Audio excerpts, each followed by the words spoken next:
ತೇಜಸ್ವಿನಿ ಶ್ರೀಶೈಲ್ ಬಿರಾದಾರ್. ನಮ್ಮ ಊರು ಸಂಕ್. ನನ್ನ ವಯಸ್ಸು 24. ನಾನು ಶ್ರಾವಣ ಮಾಸದ ಪ್ರಯುಕ್ತ ಹಮ್ಮಿಕೊಂಡಂತಹ ಡಿಜಿಟಲ್ ಆನ್ಲೈನ್ ಕಾರ್ಯಕ್ರಮದಲ್ಲಿ ಇವತ್ತು 4ನೇ ದಿವಸ. ಇವತ್ತಿನ ಅಷ್ಟಾವರಣಗಳಲ್ಲಿ 4ನೇದಾದಂತಹ ವಿಭೂತಿ, ಅದರ ಕುರಿತು ನಾನು ಇವತ್ತು ಅನುಭವ ಮಾಡುವಳಿದ್ದೇನೆ.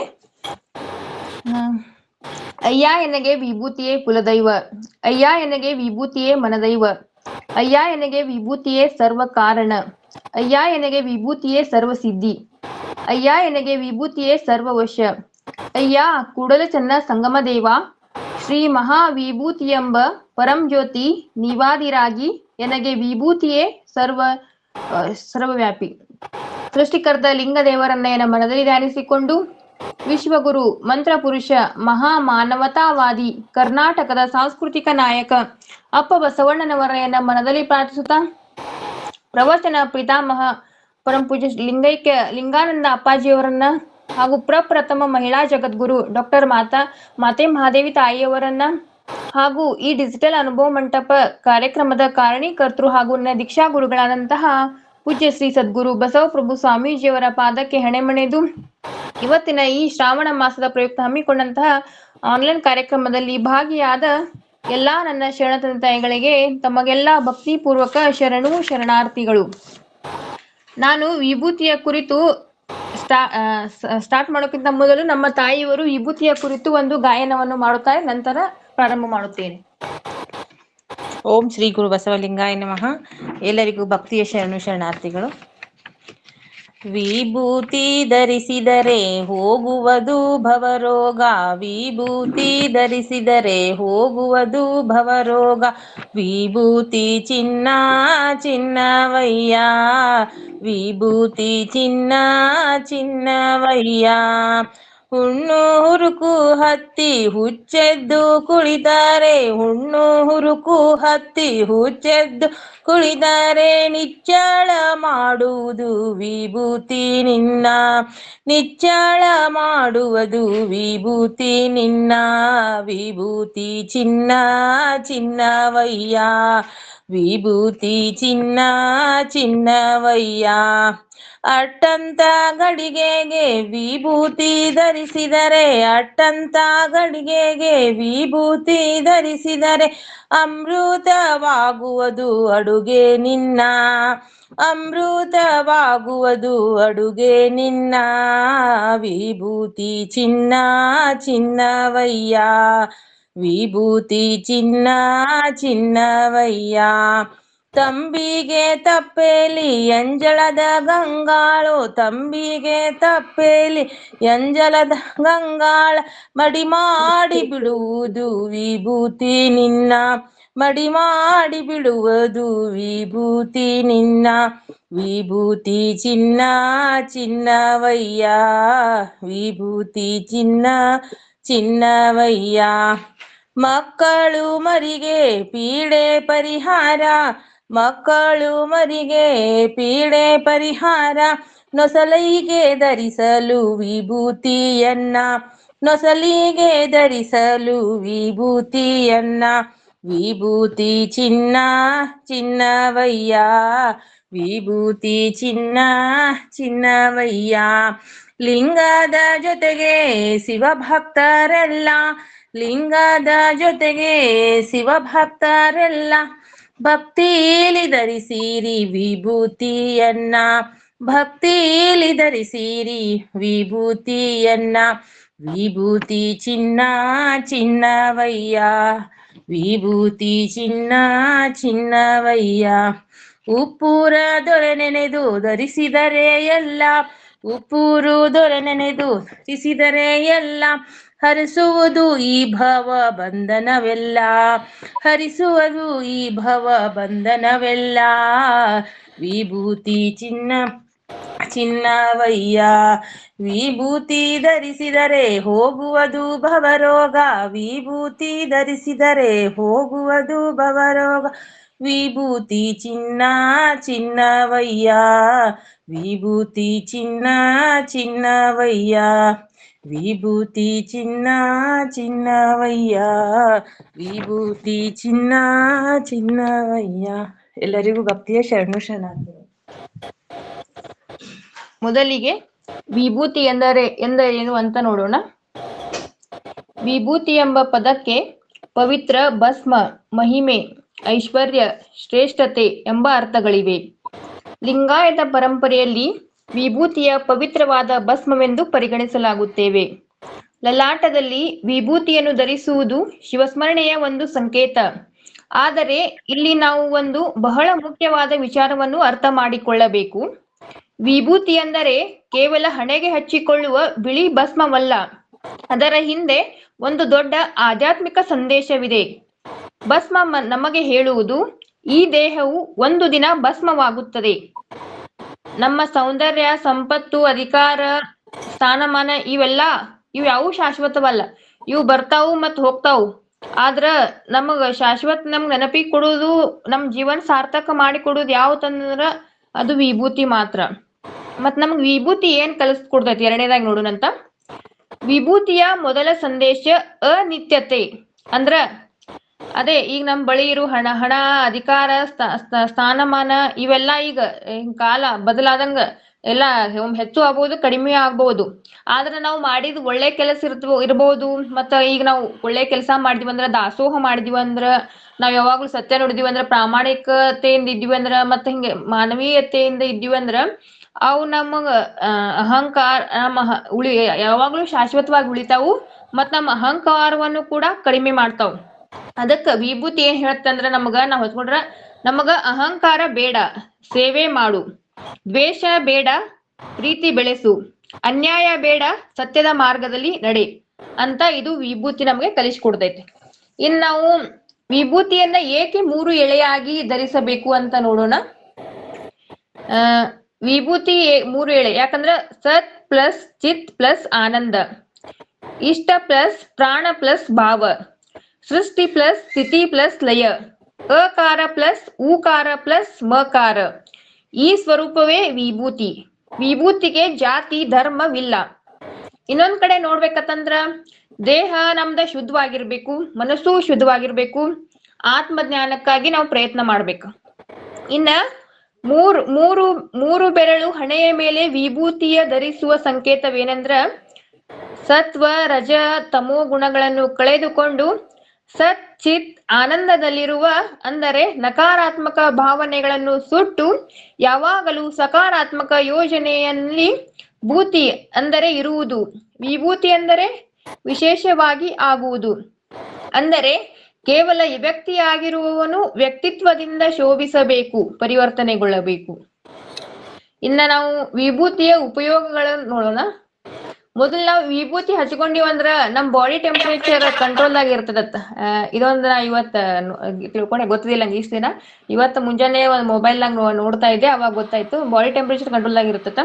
ಮತ್ ನಾವ್ ವಿಭೂತಿಯನ್ನ ಹಣೆ ಮೇಲೆ ಈಗ ಪೂಜೆ ಮಾಡ್ಕೊಳ್ಳುವಾಗ ಹಣೆ ಮೇಲೆ ಹಚ್ಕೋತೀವಿ, ಕೈಗೆ ಹಚ್ಕೋತೀವಿ, ಭುಜಕ್ಕೆ ಹಚ್ಕೋತೀವಿ, ಹೊಟ್ಟೆಗೆ ಹಚ್ಕೋತೀವಿ.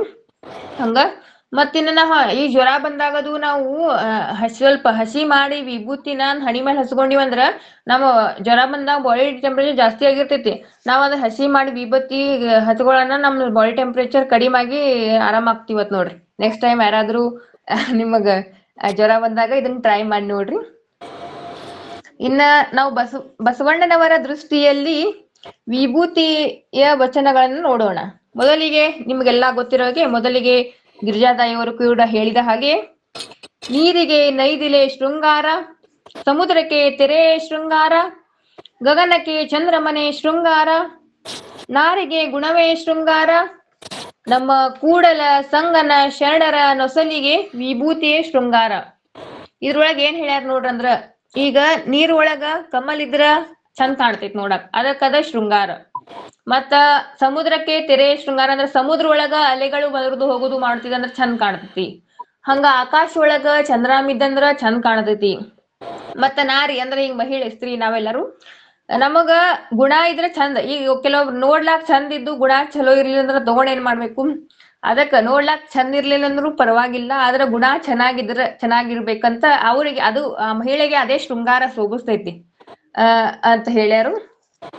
ಇನ್ನ ನಮ್ಮ ಕೂಡಲ ಸಂಗನ ಶರಣರ ನೊಸಲಿಗೆ ವಿಭೂತಿಯೇ ಶೃಂಗಾರ ಅಂದ್ರ ಈಗ ನಮ್ಮ ಹಣಿ ಮೇಲೆ ವಿಭೂತಿ, ಈಗ ನಾವ್ ವಿಭೂತಿ ಯಾರು ಹಚ್ಕೋತಾರಲ್ಲ ಅವ್ರ ಅದ ಹಣೆಗೆ ನಮಗ ಅದು ಶೃಂಗಾರ ಅಂತ ಹೇಳ್ಯಾರು. ಅಂದ್ರ ಈಗೆಲ್ಲಾರು ನೋಡ್ರಿ, ವಿಭೂತಿ ಹಚ್ಕೋ ಅಂದ್ರೆ ಒಟ್ಟು ಹಚ್ಕೊಳಲ್ಲ, ಕೆಲವ್ರು ಹಚ್ಕೋತಾರ ಬಿಡ, ಹಂಗಲ್ಲ. ಅಂದ್ರ ಈಗೆಲ್ಲಾ ಅದು ಪೌಡರ್ ಹಚ್ಕೋತಾರ, ಲಿಪ್ಟಿಕ್ ಅದು ಲಿಬ್ಬಮ್ ಅದೆಲ್ಲ ಹಚ್ಕೋತಾರ, ಖರೆ ವಿಭೂತಿ ಹಚ್ಕೊಳ ನೀವೆಲ್ಲ ಅದನ್ನೆಲ್ಲ ಹಚ್ಕೋರ್, ಖರೆ ವಿಭೂತಿನೂ ಹಚ್ಕೋರಿ. ಯಾಕಂದ್ರ ನಮಗ್ ಶೃಂಗಾರ, ನಮಗ್ ಚಂದ ಕಾಣುದು ಯಾವ್ದಂದ್ರ ಅದು ವಿಭೂತಿನೇ. ಅದಕ್ಕ ಇದ್ರೊಳಗ ಅದನ್ನ ಹೇಳಿಕೊಟ್ಟಾರು. ಇನ್ 2ನೇ ವಚನ, ಶ್ರೀ ವಿಭೂತಿಯ ಪುಸದವರ, ಶ್ರೀ ರುದ್ರಾಕ್ಷಿಯ ಧರಿಸದವರ, ನಿತ್ಯ ಲಿಂಗಾರ್ಚನೆಯ ಮಾಡದವರ, ಜಂಗಮವೇ ಲಿಂಗವೆಂದರಿಯದವರ, ಸದ್ಭಕ್ತರ ಸಂಘದಲ್ಲಿ ಇರದವರ, ಕೂಡಲ ಸಂಗಮ ದೇವ ಎನಗೊಮ್ಮೆ ತೋರದಿರಯ್ಯ. ಇದ್ರೊಳಗ ಬಸವಣ್ಣನವರ ಏನ್ ಹೇಳ್ಯಾರಂತಂದ್ರ, ಯಾರ್ ವಿಭೂತಿ ಹಚ್ಕೊಳಲ್ಲ ಮತ್ತ ರುದ್ರಾಕ್ಷಿ ಹಾಕೊಳಲ್ಲ ಯಾರ್ ಕೊಳ್ಳಾಗ, ಡೈಲಿ ದಿನಾಲು ನಾವು ಪೂಜೆ ಲಿಂಗ ಪೂಜೆ ಮಾಡಲ್ಲ ಯಾರ, ಮತ್ತ ಸದ್ಭಕ್ತರ ಸಂಘದಲ್ಲಿ ಅಂದ್ರೆ ಈಗ ನಾವೀಗ ಮಾಡ್ತೀವಲ್ಲ ಹಿಂಗ ಆನ್ಲೈನ್ ಕಾರ್ಯಕ್ರಮ, ಹಿಂಗ್ ಒಟ್ ಚಲೋ ಕಾರ್ಯಕ್ರಮ, ಈಗ ನಾವು ಬಸವ ಜ್ಯೋತಿ ಕಾರ್ಯಕ್ರಮ ಆಗಲಿ, ಒಟ್ ಹಿಂಗ್ ಚಲೋ ಪ್ರವಚನ ಕಾರ್ಯಕ್ರಮ, ಪುರಾಣ ಹಿಂಗ ಚಲೋ ಅಂತ ಕಾರ್ಯಕ್ರಮ ಸತ್ಸಂಗ ಒಳಗ ಯಾರ್ ಇರಲ್ಲ ನೋಡು, ಅವ್ರ ಮೂತಿ ತೋರಿಸ್ಬೇಡ ಅಂತ ಹೇಳಿ ಇದ್ರೊಳಗ ಬಸವಣ್ಣನವ್ರು ಹೇಳ್ಯಾರು. ಅದು ವಚನ.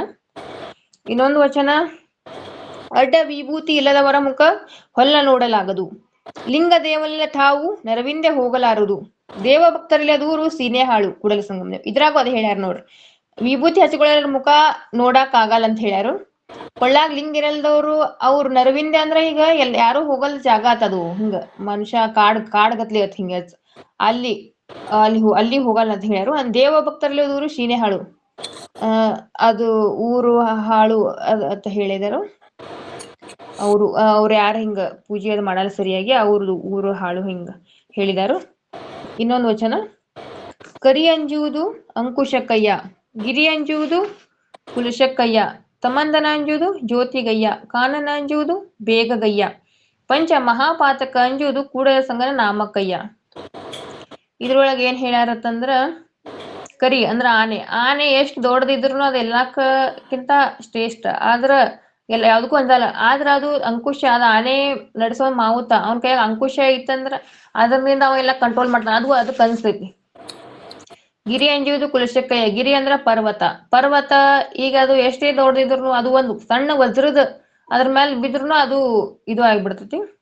ತಮಂದನ ಅಂಜುವುದು ಜ್ಯೋತಿಗಯ್ಯ, ಅಂದ್ರೆ ತಮಂದನ ಅಂದ್ರೆ ಕತ್ತಲೆ ಯಾವದಕ್ ಅನ್ಸೋದು ಜ್ಯೋತಿ, ಈ ಬೆಳಕ್ ನಾವು ಹಚ್ಚಿದೀವಿ ಅಂದ್ರೆ ಕತ್ತಲ ತಾನಾಗಿ ಹೊಡೆದ್ಬಿಡ್ತೈತಿ.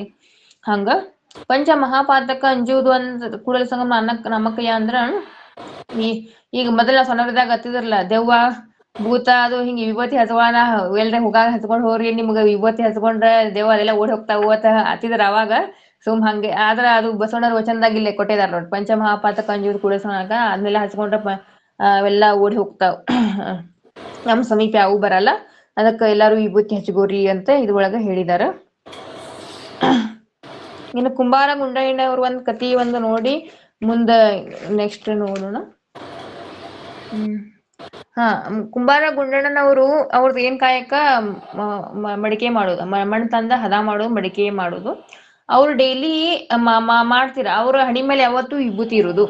ಅದನ್ನ ಅವ್ರ ಎದುರುಗಡೆ ಒಬ್ಬ ಮನುಷ್ಯ ಅವ ಡೈಲಿ ಅವ್ರು ವಿಭೂತಿ ಹಚ್ಕೋತಿದ್ರಲ್ಲ, ಅದನ್ನ ಅವ ಎಲ್ರ ಹೊರಕ್ ಹೋಗಾಗ ನೋಡ್ತಿದ್ದ, ಬರೇ ನೋಡ್ತಿದ್ದ ವಿಭೂತಿ ಹಚ್ಕೊಂಡಿದ್ದ ಅವ್ರದ, ಹಿಂಗ ಡೈಲಿ ನೋಡ್ತಿದ್ದ. ಒಂದಿನ ಏನಾಯ್ತು, ಅವ್ರು ಕುಂಬಾರ ಗುಂಡಣ್ಣ ಕಾಣ್ಲಿಲ್ಲ ಅವ ವಿಚಾರ ಮಾಡ್ತಾನ ಮನುಷ್ಯ, ಎಲ್ಲಿ ಹೋದ್ರಿ ಇವ್ರು, ನಂಗ ನೋಡ್ಬೇಕಲ್ಲ ಇವ್ರ ಮುಖ ವಿಭೂತಿ ಹಂಗ್ ಮಾಡೋದು ಅಂತ ಹೇಳಿ ಅವ್ರನ್ನ ಹುಡ್ಕ್ಯಾಡ್ಕೊಂಡ್ ಹೋದಾರ. ಇವ್ರು ಎಲ್ಲಿ ಹೋಗಿದ್ರ ಅಂದ್ರ ಕುಂಬಾರ ಗುಂಡಣ್ಣನವರು ಮಣ್ಣ್ ತರ್ಲಾಕ್ ಹೋಗಿದ್ರ, ಅಂದ್ರ ಮಣ್ಣ ಮಡಿಕೆ ಮಾಡಾಕ ಹೋಗಿದ್ರು. ಅಲ್ಲಿ ಒಂದ್ ಕಡೆ ಹೋಗಿದ್ರು, ಕಾಣಿಸ್ರ ಅವ್ರ ಏನ್ ಮಾಡತ್ತಿರು, ಆ ಮಣ್ಣ ಭೂಮಿ ಒಳಗಿಂದ ಹಿಂಗ ಅಗ್ಯಾತಿದ್ರು. ಕೆಳಗ್ ಬಗ್ಗಿದ್ರ ಅವ್ರು, ಅವಾಗ ಬಗ್ಗಿದ್ರು. ಬಗ್ಗಿದ್ ಕೂಡ್ಲೆ ಆಯ್ತ ಇವಂಗ ಕಾಣಿದಿಲ್ಲ, ಅವ್ರು ಮ್ಯಾಲ್ ಹೇಳ್ತಾರ, ಮ್ಯಾಲ್ ಮುಖ ಮಾಡ್ತಾರು. ಆಮೇಲೆ ಅವಂಗೂ ಕಾಣಿಸ್ತ ತಾವ ಆತಾನು, ಇವ್ರ ಹತ್ತಾರ ನನಗೂ ಕಾಣಿಸ್ತಾರು ಆಯ್ತ. ಆಮೇಲೆ ಅವಂಗ ಮನುಷ್ಯಾಗ ಇವ್ರ ಹಣಿ ಮೇಲೆ ವಿಭೂತಿ ಕಾಣಿಸಿರ್ತೈತಿ, ಇವ್ರಿಗ ಏನ್ ಸಿಕ್ಕಿರ್ತೈತಿ ಅದ ಭೂಮಿ ಒಳಗ ಅಗ್ಯಾಗ ಮಣ್ಣ ಇದು ಬಂಗಾರದ ನಿಧಿ ಸಿಕ್ಕಿರ್ತೈತಿ. ಆಯ್ತ ಅವ ಅವ್ರಿಗೆ ಅವ್ರ ಸಿಕ್ತನ ಕಾಣಿಸ್ತಾನ ಇವ್ರ ಕುಂಬಾರ ಎತ್ತಿಕೊಂಡಾರು. ನನಗೆ ನಿಧಿ ಸಿಕ್ಕಿದ್ರ ಅವ್ನ್ ಕಾಣಿತ ತಿಳ್ಕೊಂಡಾರ. ಆದ್ರ ಅವ್ನ್ ಕಾಣಿದಿಲ್ಲ, ಅದು ಹಣಿ ಮೇಲೆ ವಿಭೂತಿ ಕಾಣಿತಾನ ಹಂಗಂದಿರ್ತಾನವ. ಅದಕ್ಕ ಅವ ಕಣನ ಅವ್ರ ಕುಂಬಾರ ಅಂತಾರ, ಯಾರಿಗೂ ಹೇಳ್ಬೇಡ, ನಿನಗೂ ಅರ್ಧ ಕೊಡ್ತೀನಿ ಇದ್ರಾಗ ಹಂಗ್ ನೋಡ್ರಿ. ಅವ ಬಡವಿದ, ವಿಭೂತಿ ಹಚ್ಕೊಂಡ್ರ ಮುಖ ನೋಡಣ ಅವ ಶ್ರೀಮಂತ ಆಗ್ಬಿಟ್ಟ. ಅದಕ್ಕ ಇನ್ನು ಬರೇ ಹಚ್ಚಿದ್ ನೋಡಿದವ್ರ ಮುಖಾನ ನೋಡಿದ್ರ ಇಷ್ಟೆಲ್ಲಾ ಬಡ ಹೋಗಿ ಶ್ರೀಮಂತ ಆದ, ಇಷ್ಟೆಲ್ಲಾ ಲಾಭ ಐತಂದ್ರ ಇನ್ನು ನಾವ ವಿಭೂತಿ ಹಚ್ಕೊಂಡ್ರ ಡೈಲಿ ಎಷ್ಟ್ ಯೂಸ್ ಆಗ್ಬೋದು ವಿಚಾರ ಮಾಡ್ರಿ. ಇನ್ನು ಇವತ್ತು ಹಿಡ್ಕೊಂಡ ಎಲ್ಲಾರು ವಿಭೂತಿ ಹಚ್ಕೊಂಡ್ರಿ. ಇದ್ರ ಆನ್ಲೈನ್ ದಾಗ ಹಚ್ಕೊಳ್ಳೋರಂತ ಮಾಡೋರಂತೂ ಎಲ್ಲಾರು ಹಚ್ಕೋತೀರಿ. ಆದ್ರೂ ಬೇರೆಯವರು ಎಲ್ಲಾರು ಹಚ್ಕೊಂಡು ವಿಶ್ವಗುರು ಬಸವಣ್ಣನವರ ಕೃಪೆಗೆ ಪಾತ್ರರಾಗಿ ಇನ್ನು ಮುಂದಿನ ವಚನ ನೋಡೋಣ. ಶ್ರೀ ವಿಭೂತಿ ರುದ್ರಾಕ್ಷಿ ಇದ್ದವರ ಲಿಂಗವೆಂಬೆ, ಇಲ್ಲದವರ ಭವಿಯೆಂಬೆ, ಕೂಡಲ ಸಂಗಮ ದೇವ ಸದುಭಕ್ತರ ನೀನೆಂಬೆ. ಇದ್ರೊಳಗೂ ಕೂಡ ಬಸವಣ್ಣನವರು ವಿಭೂತಿ ಮತ್ತು ರುದ್ರಾಕ್ಷಿ ಎರಡೂ ಮಹತ್ವ ಹೇಳಿದಾರ ನೋಡ್ರಿ. ಶರಣರ ಧಾರ್ಮಿಕ ಗುರುತುಗಳಿಗಿಂತಲೂ ಅವುಗಳ ಹಿಂದಿರುವ ಭಕ್ತಿ ಮತ್ತು ಆಚರಣೆ ಮುಖ್ಯವೆಂಬುದನ್ನು ಅರ್ಥ ಮಾಡಿಕೊಳ್ಳಬಹುದು. ಅಕ್ಕ ಮಹಾದೇವಿಯವರ ಇನ್ನೊಂದು ವಚನ, ಹಿತವಿದೆ ಸಕಲ ಲೋಕದ ಜನಕ್ಕೆ, ಮತವಿದೆ ಶ್ರುತಿ ಪುರಾಣಾಗಮದ ಗತಿ ಇದೆ, ಬಕುತಿಯ ಬೆಳಗಿನ ಉನ್ನತಿ ಇದೆ. ಮುಂದೆ ಅವರು ವಿಭೂತಿಯ ಮಹಿಮೆಯನ್ನು ವಿವರಿಸುತ್ತಾ ಅದನ್ನು ಧರಿಸುವಂತೆ ಹೇಳುತ್ತಾರೆ.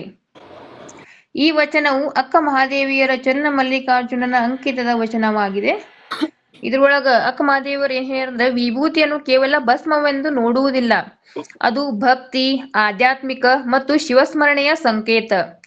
ಅವರು ವಿಭೂತಿಯ ಮೂಲಕ ಮನುಷ್ಯನು ತನ್ನ ಒಳಗಿನ ದುರ್ಗುಣಗಳನ್ನು ದೂರ ಮಾಡಿಕೊಂಡು ಭಕ್ತಿಯ ಮಾರ್ಗದಲ್ಲಿ ಸಾಗಬೇಕು ಎಂಬ ಸಂದೇಶ ನೀಡುತ್ತಾರೆ.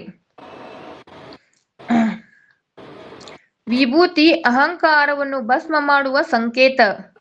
ನಾವು ಸಾಮಾನ್ಯವಾಗಿ ವಿಭೂತಿ ಹಚ್ಚಿಕೊಂಡೆ ಎಂದು ಹೇಳುತ್ತೇವೆ.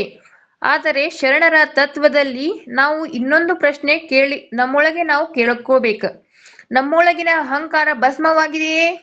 ಕಾಮ, ಕ್ರೋಧ, ಲೋಭ, ಮೋಹ, ಮದ, ಮತ್ಸರ ಇವು ಕಡಿಮೆ ಆಗುತ್ತಿವೆಯೇ? ನನ್ನೊಳಗಿನ ದ್ವೇಷ ಕಡಿಮೆ ಆಗುತ್ತಿದೆಯೇ? ನಾವು ಇತರರನ್ನು ಗೌರವಿಸುತ್ತಿದ್ದೇವೆಯೇ? ನಾವು ಸತ್ಯವಾಗಿ ಬದುಕುತ್ತಿದ್ದೇವೆಯೇ? ಇವುಗಳಿಗೆ ಹೌದು ಎನ್ನುವ ಸ್ಥಿತಿ ಬಂದಾಗ ವಿಭೂತಿಯ ನಿಜವಾದ ಅರ್ಥ ಬದುಕಿನೊಳಗ ಮೂಡ್ತೈತಿ. ಇನ್ನ ವಿಭೂತಿ ಮತ್ತು ಅನಿತ್ಯತೆಯ ತತ್ವ. ವಿಭೂತಿ ನಮಗೆ ಜೀವನದ ಅತ್ಯಂತ ದೊಡ್ಡ ಸತ್ಯವನ್ನು ನೆನಪಿಸುತ್ತದೆ. ಬಂದದ್ದು ಹೋಗುತ್ತದೆ. ಹುಟ್ಟಿದ ದೇಹ ಒಂದು ದಿನ ಮಣ್ಣಾಗುತ್ತದೆ. ಹಣ ಬರುತ್ತದೆ, ಹೋಗುತ್ತದೆ. ಅಧಿಕಾರ ಬರುತ್ತದೆ, ಹೋಗುತ್ತದೆ. ಖ್ಯಾತಿ ಬರುತ್ತದೆ, ಹೋಗುತ್ತದೆ. ಆದರೆ ನಾವು ಮಾಡಿದ ಸತ್ಕರ್ಮ ಬದುಕಿಗೆ ಅರ್ಥ ನೀಡುತ್ತದೆ. ಆದ್ದರಿಂದ ವಿಭೂತಿ ನಮ್ಮ ಹಣೆಯ ಮೇಲೆ ಇರುವಾಗ ನಾವು ಶಾಶ್ವತವಾದುದೇನೋ ಮಾಡುತ್ತಿದ್ದೇನೆ ಎಂದು ನಮ್ಮನ್ನು ಪ್ರಶ್ನಿಸಿಕೊಳ್ಳಬೇಕು. ಇನ್ನು ವಿಭೂತಿ ಮತ್ತು ಕಾಯಕ. ಬಸವಣ್ಣನವರ ತತ್ವದಲ್ಲಿ ಕಾಯಕಕ್ಕೆ ಬಹಳ ಮಹತ್ವವಿದೆ. ವಿಭೂತಿ ಧರಿಸುವ ವ್ಯಕ್ತಿ ಕಾಯಕವನ್ನು ಗೌರವಿಸಬೇಕು. ಯಾವುದೇ ಕೆಲಸ ಚಿಕ್ಕದಲ್ಲ, ದೊಡ್ಡದಲ್ಲ, ಪ್ರಾಮಾಣಿಕವಾಗಿ ಮಾಡಿದ ಕೆಲಸವೇ ಕಾಯಕ. ಕೈಯಲ್ಲಿ ಕೆಲಸ, ಮನಸ್ಸಿನಲ್ಲಿ ಶಿವಸ್ಮರಣೆ, ಗಳಿಸುವುದರಲ್ಲಿ ದಾಸೋಹ, ಇದು ಶರಣ ಜೀವನದ ಮುಖ್ಯ ಸಂದೇಶ. ಹೀಗಾಗಿ ಹಣೆಯ ಮೇಲೆ ವಿಭೂತಿ ಪ್ಲಸ್ ಕೈಗೆ ಕಾಯಕ ಪ್ಲಸ್ ಹೃದಯದ ದಾಸೋಹ = ಶರಣ ತತ್ವದ ಬದುಕು. ಇನ್ನ ವಿಭೂತಿ ಮತ್ತು ದಾಸೋಹ. ವಿಭೂತಿ ನಮಗೆ ನಾನು ಎಂಬುವ ಅಹಂಕಾರ ಕಡಿಮೆ ಮಾಡಬೇಕು. ನನ್ನದು, ನನಗೆ, ನನಗಾಗಿ, ಎನ್ನುವುದರ ಹೊರಬಂದು ಸಮಾಜಕ್ಕೆ ನಾನು ಏನು ಮಾಡಬೇಕು ಎಂಬ ಪ್ರಶ್ನೆಯನ್ನು ಕೇಳಬೇಕು. ಅದೇ ದಾಸೋಹದ ಮನೋಭಾವ. ಒಬ್ಬ ಹಸಿದವನಿಗೆ ಅನ್ನ ಕೊಡುವುದು, ವಿದ್ಯಾರ್ಥಿಗೆ ಸಹಾಯ ಮಾಡುವುದು, ಅಗತ್ಯವಿರುವವರಿಗೆ ನೆರವಾಗುವುದು, ಜ್ಞಾನವನ್ನು ಹಂಚಿಕೊಳ್ಳುವುದು, ಇವೆಲ್ಲ ದಾಸೋಹ ರೂಪಗಳಾಗಿರಬಹುದು. ವಿಭೂತಿ ಹೊರಗಷ್ಟೇ ಇರಬಾರದು. ಅತ್ಯಂತ ಮುಖ್ಯವಾದ ವಿಚಾರ, ಹಣೆಗೆ ವಿಭೂತಿ ಇದ್ದು ಮನಸ್ಸಿನಲ್ಲಿ ದ್ವೇಷವಿದ್ದರೆ, ಬಾಯಲ್ಲಿ ಶಿವನಾಮ ಇದ್ದು ನಡೆಯಲ್ಲಿ ಅನ್ಯಾಯ ಇದ್ದರೆ, ಕೈಯಲ್ಲಿ ವಿಭೂತಿ ಇದ್ದು ಕಾಯಕದಲ್ಲಿ ಪ್ರಾಮಾಣಿಕತೆ ಇಲ್ಲದಿದ್ದರೆ, ಆಗ ವಿಭೂತಿಯ ಹೊರಗಿನ ಗುರುತು ಮಾತ್ರ ಉಳಿಯುತ್ತದೆ. ಆದ್ದರಿಂದ ಶರಣರ ಸಂದೇಶ ಹೊರಗಿನ ವಿಭೂತಿಯ ಜೊತೆಗೆ ಒಳಗಿನ ವಿಭೂತಿಯೂ ಬೇಕು. ಅಂದರೆ ಒಳಗಿನ ದುರ್ಗುಣಗಳನ್ನು ಭಸ್ಮ ಮಾಡಬೇಕು. ವಿಭೂತಿ ಮತ್ತು ಇಂದಿನ ಜೀವನ. ಇಂದಿನ ಸಮಾಜದಲ್ಲಿ ಮನುಷ್ಯನಿಗೆ ಹಣ, ಸ್ಥಾನಮಾನ, ಸ್ಪರ್ಧೆ, ಒತ್ತಡ ಮತ್ತು ಅಹಂಕಾರ ಹೆಚ್ಚಾಗುತ್ತಿದೆ. ಈ ಸಂದರ್ಭದಲ್ಲಿ ವಿಭೂತಿಯ ಸಂದೇಶ ಇನ್ನಷ್ಟು ಪ್ರಸ್ತುತ. ವಿಭೂತಿ ನಮಗೆ ಹೇಳುತ್ತದೆ, ಸರಳವಾಗಿ ಬದುಕು, ಸತ್ಯವಾಗಿ ಬದುಕು, ಅಹಂಕಾರ ಬಿಡು, ಇತರರನ್ನು ಗೌರವಿಸು, ಕಾಯಕ ಮಾಡು, ಸಾಧ್ಯವಾದಷ್ಟು ದಾಸೋಹ ಮಾಡು, ಶಿವನನ್ನು ನೆನಪಿಸು. ಶರಣರ ವಿಭೂತಿಯ ದೃಷ್ಟಿಕೋನ. ಶರಣರ ಸಾಹಿತ್ಯವನ್ನು ನೋಡಿದಾಗ ವಿಭೂತಿ ಕೇವಲ ಧಾರ್ಮಿಕ ಆಚರಣೆಯಾಗಿ ಉಳಿಯುವುದಿಲ್ಲ, ಅದು ಒಂದು ಜೀವನದ ದರ್ಶನವಾಗುತ್ತದೆ. ಮೊದಲಿಗೆ ನಾವು ವಚನಗಳನ್ನು ನೋಡಿದ ಹಾಗೆ ಬಸವಣ್ಣನವರ ಶರಣರ ಶೃಂಗಾರ ಮತ್ತು ಶಿವಭಕ್ತಿಯ ಸಂಕೇತ, ಅಕ್ಕ ಮಹಾದೇವಿಯರ ಭಕ್ತಿ ಮತ್ತು ಆಧ್ಯಾತ್ಮಿಕ ಉನ್ನತಿಯ ಸಂಕೇತ, ಅಲ್ಲಂ ಪ್ರಭು ಅವರದ ಕೂಡ ವಿಭೂತಿಯ ಬಾಹ್ಯ ರೂಪದ ಜೊತೆಗೆ ಅದರ ಆಂತರಿಕ ಅರ್ಥವನ್ನು ಪ್ರಶ್ನಿಸುವ ತತ್ವ ಚಿಂತನೆಯ ವಚನವನ್ನು ನೀಡಿದ್ದಾರೆ. ಇನ್ನ ನಾವು ವಿಭೂತಿಯಿಂದ ಕಲಿಯಬೇಕಾದ 5 ವಿಷಯಗಳು ನೋಡೋಣ. ಇಂದು ನಾವು ವಿಭೂತಿ ಧರಿಸುವುದರ ಜೊತೆಗೆ 5 ಸಂಕಲ್ಪವನ್ನು ಮಾಡೋಣ. ಮೊದಲಿಗೆ ಅಹಂಕಾರವನ್ನು ಭಸ್ಮ ಮಾಡೋಣ. 2ನೇದು ದ್ವೇಷವನ್ನು ಭಸ್ಮ ಮಾಡೋಣ. 3ನೇದು ಸುಳ್ಳನ್ನ ಬಿಟ್ಟು ಸತ್ಯ ಮಾರ್ಗದಲ್ಲಿ ನಡೆಯೋಣ. 4ನೇದು ಪ್ರಾಮಾಣಿಕ ಕಾಯಕ ಮಾಡೋಣ. 5ನೇದು ಸಾಧ್ಯವಾದಷ್ಟು ದಾಸೋಹ ಮಾಡೋಣ. ಆಗ ಮಾತ್ರ ನಮ್ಮ ಹಣೆಯ ಮೇಲಿನ ವಿಭೂತಿ ಕೇವಲ ಬಿಳಿ ಗುರುತಾಗದೆ ನಮ್ಮ ಜೀವನದ ನೈತಿಕ ಸತ್ಯವಾಗುತ್ತದೆ. ಇನ್ನು ಸಮಾರೋಪ. ಕೊನೆಗೆ ನಾನು ಹೇಳುವುದೇನೆಂದರೆ, ವಿಭೂತಿ ಎಂದರೆ ಕೇವಲ ಭಸ್ಮವಲ್ಲ, ವಿಭೂತಿ ಒಂದು ನೆನಪು, ನಮ್ಮ ಜೀವನ ಅನಿತ್ಯ ಎಂಬ ನೆನಪು, ನಮ್ಮ ಅಹಂಕಾರವನ್ನ ಬಿಡಬೇಕು ಎಂಬ ನೆನಪು, ನಮ್ಮ ಮನಸ್ಸನ್ನು ಶುದ್ಧವಾಗಿಟ್ಟುಕೊಳ್ಳಬೇಕು ಎಂಬ ನೆನಪು, ಕಾಯಕ ಮಾಡಬೇಕು ಎಂಬ ನೆನಪು, ದಾಸೋಹ ಮಾಡಬೇಕು ಎಂಬ ನೆನಪು, ಶಿವನನ್ನು ಸ್ಮರಿಸಬೇಕು ಎಂಬ ನೆನಪು. ಬಸವಣ್ಣನವರ ಮಾತಿನಲ್ಲಿ ಶರಣರ ಹಣೆಯ ವಿಭೂತಿ, ಅಕ್ಕ ಮಹಾದೇವಿಯರ ವಚನದಲ್ಲಿ ವಿಭೂತಿ ಭಕ್ತಿಯ ಉನ್ನತಿಯ ಸಂಕೇತ. ನಮ್ಮ ಹಣೆಯ ಮೇಲೆ ವಿಭೂತಿ ಇರಲಿ, ನಮ್ಮ ಹೃದಯದಲ್ಲಿ ಭಕ್ತಿ ಇರಲಿ, ನಮ್ಮ ಕೈಯಲ್ಲಿ ಕಾಯಕ ಇರಲಿ, ನಮ್ಮ ಬದುಕಿನಲ್ಲಿ ದಾಸೋಹ ಇರಲಿ, ನಮ್ಮ ಮನಸ್ಸಿನಲ್ಲಿ ಸತ್ಯ ಇರಲಿ, ನಮ್ಮ ನಡೆನುಡಿಯಲ್ಲಿ ಮಾನವೀಯತೆ ಇರಲಿ. ಇದೇ ಶರಣರ ಸಂದೇಶ, ಇದೇ ವಿಭೂತಿಯ ನಿಜವಾದ ಮಹಿಮೆ ಎನ್ನುತ್ತಾ ಇಲ್ಲಿಯವರೆಗೆ ನನಗೆ ಮಾತನಾಡಲು ಅವಕಾಶ ಕೊಟ್ಟಂತಹ ಪೂಜ್ಯ ಶ್ರೀ ಬಸವಪ್ರಭು ಸ್ವಾಮೀಜಿ ಅವರು ನೋಡ್ರಿ, ಈಗ ಇದು ಕಾರ್ಯಕ್ರಮ ಬಿಟ್ಟಾರ ಇದ್ಕೊಂಡ ಇಟ್ಟೆಲ್ಲಾ ವಿಷಯ ಕಲೆಕ್ಟ್ ಮಾಡಿ ಒಂದ್ ಕಡೆ ಬರ್ಕೊಂಡು ಅದು ನನಗೆ ಎಷ್ಟ್ ತಿಳಿದೈತೆ ಅಷ್ಟ ಮಾಯಿ ಮಾತನ್ನ ಹೇಳಕ್ಕೆ ಇಲ್ಲ. ಇನ್ನ ಉಳಿದನ್ನ ನೋಡಿಕೊಂಡು ಹೇಳಿದ್ದೆ. ಇದರೊಳಗ ಏನಾದ್ರೂ ತಪ್ಪಾದ್ರ ಕ್ಷಮಿಸ್ರಿ, ಯಾಕಂದ್ರ ನಾ ಇದ್ರೊಳಗೆ ಜಾಯಿನ್ ಆದ್ರೊಳಗೆ ಎಲ್ಲಾಂಗಿಂತ ನಾನೇ ಚಿಕ್ಕವಳು. ಏನೇ ತಪ್ಪಾದ್ರೂ ಕೂಡ ಕ್ಷಮಿಸಿ.